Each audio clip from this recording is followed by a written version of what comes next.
And we're going to start with those defending champion Milwaukee Bucks that we talked about before in that blowout loss to the Phoenix Suns on Thursday. Now, leading up to the deadline, there was a lot of talk about whether the Bucks are going to trade Donte DiVincenzo.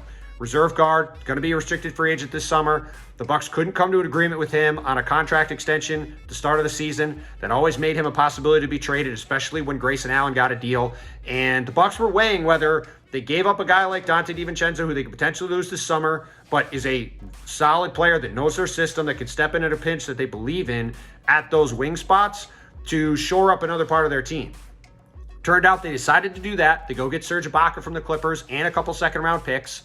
And while I get the move, the Bucks have been down a big all year. Serge Ibaka's started to look better, coming back from the back issues he's had the last couple of years. He started to show some signs of life the last couple months. He could be a perfect fit for how the Bucks play.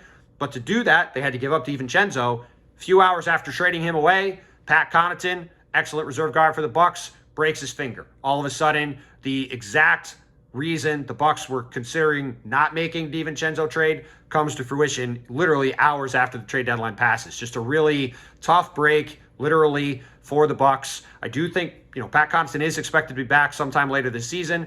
The Bucks also have the ability to now go out into the buyout market, where they're going to be, if not the most desirable suitor, certainly one of them, given their championship pedigree and the fact that they now have minutes open on the wings or in the backcourt.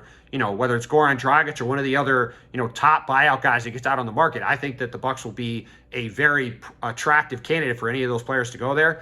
At the same time, this, again, is why the Bucks were nervous about making a trade. Then they go out and get demolished by the Suns in that game.